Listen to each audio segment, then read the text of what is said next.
दूसरे कोचिंग के कंपेयर में आप क्या बेस्ट देते हैं? हर बच्चे को मुकाम पाने के लिए एक जो है रास्ता की ज़रूरत होती है और टीचर का काम होता है एक रास्ता उसको सही डायरेक्शन देना। टेस्ट सीरीज क्यों इम्पोर्टेंट है? नहीं, ऑनलाइन में सिर्फ पढ़ाया जा सकता है, अच्छी अच्छी कंटेंट दिया जा सकता है। सर आपके कोचिंग से अब तक हाईएस्ट मार्क्स कितने आए? रेनबो जस्ट एक इंस्टीट्यूट है और ये सभी कम्युनिटी के बच्चों के लिए एक सर्विस दे रही है। आपके कोचिंग में कितने फैकल्टी प्रेजेंट टाइम में मतलब टीचिंग करा रहे हैं? लोग 19 से 20 के बीच मेंबर्स हैं हमारे इंस्टीट्यूशन का। शुक्र है 10 बच्चे से हमने इम्प्रूव करके आज 450 के करीब स्टूडेंट हमारे पास है। सर आप इस कोचिंग को आगे किस लेवल तक ले जाना चाहते हैं? 15 फरवरी से जब ये बैच स्टार्ट होती है तो हमारा एक ईयर प्लानर है। सिलेबस कब तक कंप्लीट कर देते हैं? अब तक आपकी कोचिंग रेनबो क्लासेस से कितने स्टूडेंट बेहतर से बेहतर मार्क्स लेके गए हैं? पिछले सेशन में हमारे पास 36 स्टूडेंट ऐसे हैं जो 80+ % लेके आए हैं। मैथ्स के पेपर में 100 में 100 मार्क्स लाए हैं। हाँ, जो बच्चे 100 में 100 स्कोर करते हैं तो हम उन बच्चे को स्पेशली 3000 रुपये का गिफ्ट रखे हैं। यानी रेनबो क्लासेस कितना पेमेंट फी करते होंगे? 14 फरवरी से मैट्रिक का एग्जाम होने जा रहा है, तो आप मैट्रिक में शामिल होने वाले उन छात्राओं को क्या संदेश देना चाहेंगे कि वो बेहतर से बेहतर करें? जी हाँ दोस्तों, मेरा नाम है गुफरान और आपका स्वागत है Gufran rock star YouTube channel पर। जैसा कि आप लोगों को पता होगा कि पूर्णिया में एक ऐसे प्रसिद्ध कोचिंग है जिसका नाम है रेनबो क्लासेस। आज हम आए हुए हैं उसके ऑफिस में और हम यहाँ पे बात करेंगे यहाँ के डायरेक्टर इंजीनियर शहनवाज साहब से कि वो कैसे कोचिंग चलाते हैं और वो इंजीनियरिंग लाइन को छोड़कर कोचिंग लाइन में क्यों आए। आइए खुद खास उनसे बात करते हैं। सर आपका बहुत बहुत स्वागत है। सबसे पहले आपका बहुत बहुत शुक्रिया कि आपने हमें इम्पोर्टेंस दिया और हमारी जो मेहनत है उसको आपने इज्जत दिया, उसके लिए बहुत बहुत शुक्रिया आपके चैनल को। पहले इंजीनियरिंग लाइन में थे, फिर कोचिंग लाइन में आए, कैसे? देखिए, इंजीनियरिंग लाइन से कोचिंग आने का एक ही मकसद था। जब हम अपने माहौल में आए, अपने सोसाइटी में आए, तो यहाँ पे हम लोगों ने एक कमी ये देखा कि जो बच्चे हैं वो काफ़ी एग्रेसिव होते हैं अपने कामयाबी को लेने के लिए और हर बच्चा ये सोचता है कि हम बड़ा सा बड़ा जगह पे पहुँचें, बड़ी से बड़ी मुकाम पाएँ। लेकिन हर बच्चे को मुकाम पाने के लिए एक जो है रास्ता की ज़रूरत होती है और टीचर का काम होता है एक रास्ता उसको सही डायरेक्शन देना। और वो डायरेक्शन देने वालों की संख्या कमी थी और ख़ासकर बिहार बोर्ड के बच्चों के लिए ऐसा कोई मेंटर नहीं था कि जो सही तरीके से उनको सही डायरेक्शन, सही क्वालिटी की एजुकेशन प्रोवाइड करके आगे बढ़ाएं। इसलिए हमने इस बात को चूज़ किया कि इनके लिए कुछ किया जाए। चलिए आगे के सवाल हम सर से पूछते हैं और हमसे जानते हैं कि सर यहाँ पे जो खास तौर से यहाँ पे मैट्रिक लेवल की पढ़ाई होती है तो कौन सा सब्जेक्ट पढ़ाते हैं यहाँ पे? क्योंकि बहुत सारे हिंदू स्टूडेंट भी है, मुस्लिम स्टूडेंट भी है, तो कोई उर्दू पढ़ता है, कोई संस्कृत पढ़ता है, इसके बारे में क्या कहना चाहेंगे? देखिए, मेरा मानना है कि जो है सभी सब्जेक्ट मिलकर ही एक बच्चे का बेहतर रिजल्ट हो सकता है और हम सारा सब्जेक्ट पढ़ाते हैं। मैथ, साइंस, SST और आपका हिंदी, उर्दू, संस्कृत और संस्कृत बच्चे के लिए हिंदी की भी पढ़ाई होती है। इसके अलावा मेरा मानना है कि आगे फ्यूचर में इंग्लिश की बहुत ज़रूरत है। उसके लिए हम लोग एक प्लेटफॉर्म है यू कैन स्पीक, उसके थ्रू हम लोग इंग्लिश भी पढ़ाते हैं सारे बच्चों को। सर बिहार बोर्ड के जितने भी छात्र होते हैं अक्सर वो चाहते हैं कि सोशल साइंस हुआ, मैथ हुआ, हिंदी और उर्दू ये पढ़ के मैट्रिक में अच्छा से अच्छा मार्क्स लाना चाहते हैं, लेकिन आप इंग्लिश क्यों पढ़ाते हैं यहाँ पे? देखिए, जैसे हम लोगों ने इंजीनियरिंग किया, इंजीनियरिंग के बाद हम लोगों को जॉब लेने में कितनी परेशानी हुई थी, इस चीज़ को हम काफ़ी महसूस किए हैं और इंग्लिश का मैट्रिक के बाद काफ़ी इम्पोर्टेंस है और ताकि हमारा बच्चा आगे परेशानी ना हो, इसके लिए हमने इंग्लिश को भी इक्वली इम्पोर्टेंस दिया है। सर हम आपसे जानना चाहते हैं कि जिस तरह आप कोचिंग चला रहे हैं, पहले इंजीनियरिंग लाइन में थे और अब कोचिंग लाइन में है, तो आप कोचिंग कब से रन कर रहे हैं? देखिए, हमारी कोचिंग एक्चुअली में 2016 से चल रही है और 2016 से निरंतर हमारी बैच चलती रही और इंशाल्लाह आगे भी चलेगा। हमारा कोई इस बीच में मकसद नहीं है कि और किसी फील्ड में स्विच करने के लिए। ये कोचिंग इंशाल्लाह जब तक हम जिंदा तब तक तो इंशाल्लाह हमारे सोसाइटी के लिए रहेगी। आप अपने कोचिंग के थ्रू लोगों में क्या मतलब क्या संदेश देना चाहेंगे? देखिए, हम लोगों को यही संदेश देना चाहेंगे कि हम क्वालिटी एजुकेशन प्रोवाइड कर रहे हैं, बच्चों को तराश रहे हैं, तो आप हमसे जुड़ने की कोशिश करें ताकि आपके बच्चे भी यहाँ का फ़ायदा उठाएं, क्योंकि ओवरऑल हमने सोसाइटी को बेहतरी के लिए ही हमने इंस्टीट्यूशन डाला है। तो आप हमसे जुड़ें और यहाँ से जो है फ़ायदा से फ़ायदा, ज़्यादा से ज़्यादा फ़ायदा उठाएं, और अगर हम में कोई कमी है तो उसको भी अवगत कराएं ताकि हम उसमें सुधार ला सकें। आप ऑनलाइन भी पढ़ाते हैं या सिर्फ ऑफलाइन आपका कोचिंग चलता है? देखिए, अभी फ़िलहाल तो ऑफलाइन ही है, लेकिन हमारे एक यूट्यूब चैनल है, उसमें हमने कुछ वीडियोस डाला है, और इंशाल्लाह आगे प्लान है एक आध साल के अंदर हम ऑनलाइन प्लेटफॉर्म में ही आएंगे।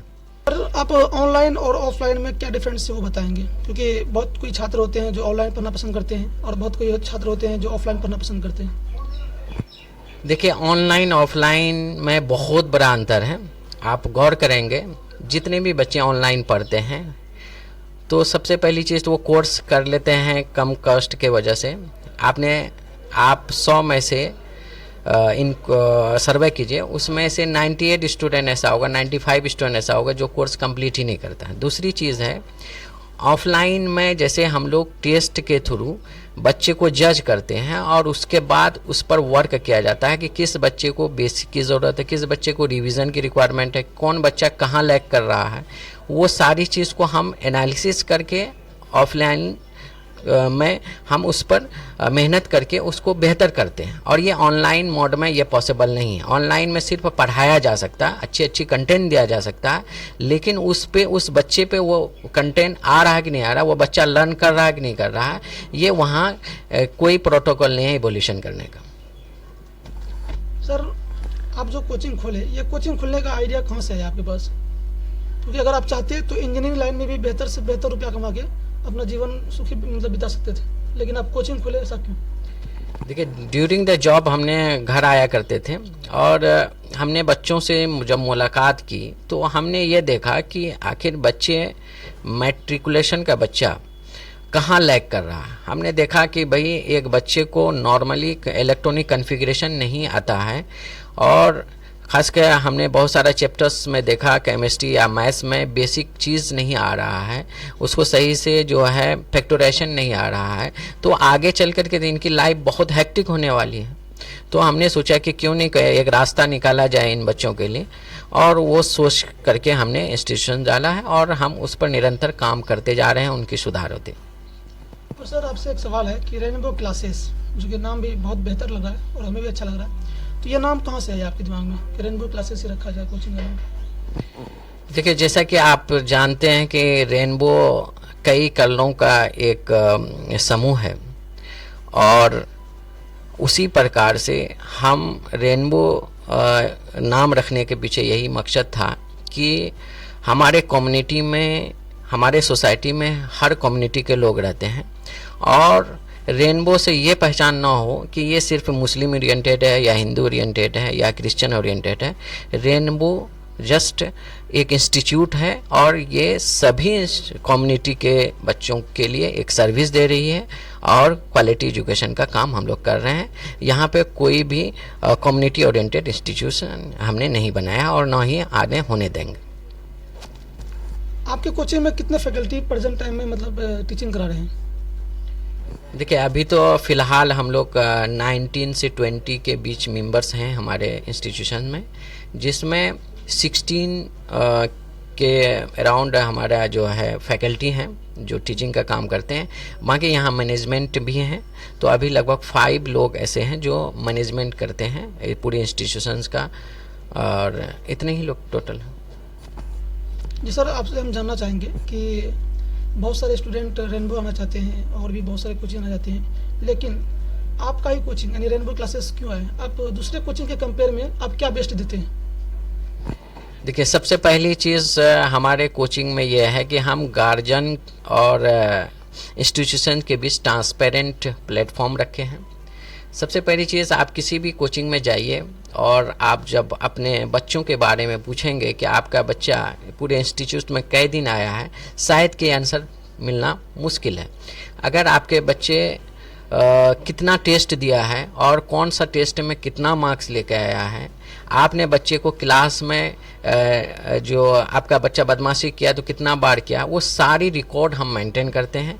इसीलिए हमारा अदर इंस्टीट्यूशन से मेरे इंस्टीट्यूशन में आपको इनवाइट करूंगा कि आप ज्वाइन करें और अपने बच्चों का पूरी तरीके से कंप्लीट एवेल्यूशन लें कि आपका बच्चा किस डायरेक्शन में जा रहा है। इस चीज़ पर हम लोग अच्छे तरीके से काम कर रहे हैं। सर फिर से एक सवाल आ गया मेरे मन में कि आपने कोचिंग की शुरुआत जो की थी, शुरू में कितने छात्र छात्राएं थे जो आपकी कोचिंग में पढ़ रहे थे और कहाँ से शुरू की? देखिए, जब स्टार्टिंग में इंस्टीट्यूशन हमने डाला तो स्टूडेंट्स के पास हमने कई स्टूडेंट्स को कांटेक्ट किया और बच्चे ट्रस्ट नहीं करते थे स्टार्टिंग में। खैर, हमने अपना इरादा मजबूत रखा और अपना जो कैरिकुलम है उसमें इम्प्रूवमेंट रखता रहा और मुझे विश्वास था कि मेरी कैरिकुलम में अगर पावर होगी तो बच्चे आएंगे। और अल्लाह का शुक्र है 10 बच्चे से हमने इम्प्रूव करके आज 450 के करीब स्टूडेंट हमारे पास हैं। सर आप इस कोचिंग को आगे किस लेवल तक ले जाना चाहते हैं? क्योंकि हर किसी का ख्वाहिश होता है कि हमको ये बनना है वो बनना है, तो आप कोचिंग लाइन में है तो इस कोचिंग को किस लेवल तक ले जाना चाहेंगे आप? देखिए, कोचिंग में स्ट्रेंथ पर ज़्यादा हमारा फोकस नहीं है कि हमारा स्ट्रेंथ जो है 2000-4000 हो जाए, लेकिन हम इस चीज़ पर ज़रूर मेहनत कर रहे हैं कि हमारे जो है बच्चों की रिज़ल्ट या बच्चों में जो स्किल लेवल है वो ज़्यादा से ज़्यादा हम कैसे पहुँचें, उस पर हम दिन प्रतिदिन मेहनत कर रहे हैं कि ज़्यादा से ज़्यादा बच्चा हमारे यहाँ फ़ायदा उठा पाए। होता क्या है कि भीड़ में लोगों को बहुत कुछ आता भी नहीं है, भीड़ के चक्कर में लोग लगे रहते हैं, लेकिन हमारी ये कोशिश है कि ज़्यादा से ज़्यादा बच्चा हमारा हमसे सीख के जाए और वो अपनी कमियों को दूर करके जाए। A few moments later. आइए अब हम बात करने वाले हैं सर से टेस्ट के बारे में, यहाँ पे किस तरह से टेस्ट किया जाता है और टेस्ट सीरीज क्यों इम्पोर्टेंट है। आइए सर के ही मुँह से जानते हैं। सर आप बताना चाहेंगे कि टेस्ट सीरीज क्यों इम्पोर्टेंट है? देखिए, टेस्ट से पता चलता है कि बच्चा आखिर घर में प्रिपरेशन किया, अगर वो उस चीज़ को जब टेस्ट में लिख पा रहा कि नहीं लिख पा रहा, कि बहुत सारी ऐसी प्रॉब्लम आती है कि याद तो है लेकिन जब लिखने की बारी आती है तो बहुत कुछ भूलता जाता है। तो ये टेस्ट सीरीज इसलिए बहुत इंपॉर्टेंट है करियर में कि उसको इवोल्यूशन होगा कि वाकई में हमको कितना आता है। सर यहाँ पे टेस्ट किस तरह से लिया जाता है? इस तरह की आप बताया कि टेस्ट सीरीज, तो ये क्या है मतलब? देखिए, हमारा टेस्ट सीरीज का 2 मोड है, एक RTS जिसको रेनबो टेस्ट सीरीज कहते हैं और एक रेनबो टेस्ट सीरीज स्पेशल यानी RTSS। तो ये हम लोग 15 फरवरी से जब बैच स्टार्ट होती है तो हमारा एक ईयर प्लानर है। इस साल से हम लोग ईयर प्लानर दे रहे हैं, इससे पहले नहीं देते थे, और उसमें लिखा हुआ है कि कौन सा पेपर में कब टेस्ट होना, ऑब्जेक्टिव या सब्जेक्टिव। तो वो 9 दिसंबर तक जो टेस्ट होगी वो RTS होगी। 9 दिसंबर से लेकर के आपका जो है अंत तक, यानी बोर्ड के एग्ज़ाम से बिफोर, हम लोग एक स्पेशल टेस्ट सीरीज चलाते हैं जिसका नाम है RTSS। यहाँ ऑब्जेक्टिव और सब्जेक्टिव दोनों की टेस्ट होती है, रूटीन बनी हुई है। सबसे पहले हम लोग चैप्टर वाइज प्रिपरेशन करवाते हैं, 3-3 चैप्टर, 2-2 चैप्टर का टेस्ट सीरीज में डिवाइड किए हैं। उसके बाद फिर लॉन्ग फॉर्मेट 100 मार्क्स का भी लास्ट में 5 टेस्ट हम लोग लेते हैं। इस तरह से बोर्ड में एग्ज़ाम जाने से पहले मेरा बच्चा पूरा रेडी रहता है किस तरह से क्वेश्चन आएगा। जब सब टेस्ट की बात हो ही गई है तो सर हम आपसे जानना चाहते हैं कि आप सिलेबस कब तक कंप्लीट कर देते हैं मैट्रिक का, यानी ऑल सब्जेक्ट की बात करें? देखिए, सिलेबस का जहाँ तक मामला है कि हम लोग कोशिश ये करते हैं कि दिसंबर तक, यानी 10 दिसंबर तक हमारी जो है 90% सिलेबस ख़त्म कर दें और 10% सिलेबस हम लोग बचा के रखते हैं। उसका रीज़न ये है कि अगर हम 10% सिलेबस नहीं बचा के रखेंगे तो बच्चे अंत तक क्लास नहीं करेंगे, और अगर बच्चा को अच्छा करना है तो अंत तक क्लास करना ज़रूरी है, क्योंकि उसको मोटिवेशन मिलता है तो वो सेल्फ स्टडी भी कर पाता है। इसलिए हम अंत तक जो है सिलेबस कुछ % बचाए रखते हैं ताकि वो अंत तक क्लास करें। सर हम आपसे जानना चाहेंगे कि अब तक आपकी कोचिंग रेनबो क्लासेस से कितने स्टूडेंट बेहतर से बेहतर मार्क्स लेके गए हैं? देखिए, ऐसे तो मेरे पास डेटा ये है कि अभी तक जो है 1200 स्टूडेंट हम लोगों ने मैट्रिकुलेशन पास करा चुके हैं।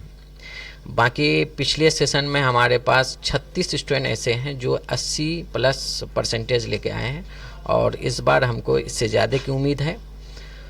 और हर साल हमारा जो है ग्रोथ बढ़ा है 80% वालों की तादाद। इससे पहले 18 बच्चा था, इस बार डायरेक्ट 36 हुआ है। इस बार उम्मीद है इससे ज़्यादा होना चाहिए, अब ये बच्चे पर डिपेंड करता है। सर हमारे रिसर्च के अनुसार पता चला कि यहाँ पे पिछले मतलब कि 2022 में मैट्रिक में मैथ्स के पेपर में 100 में 100 मार्क्स लाए हैं। क्या ये सही है? अगर सही है तो कैसे लाए? देखिए, अभी तक सच्चाई यह है कि जो मशवर राही है 2022 के रिज़ल्ट में उन्होंने मैथ में 100 में 100 स्कोर लेके आए।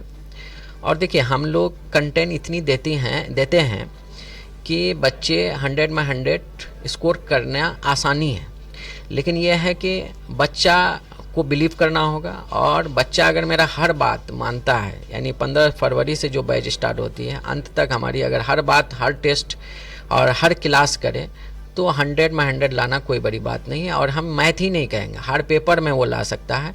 हमारी सारी जो मैनेजमेंट सारे पेपर के लिए बराबर है।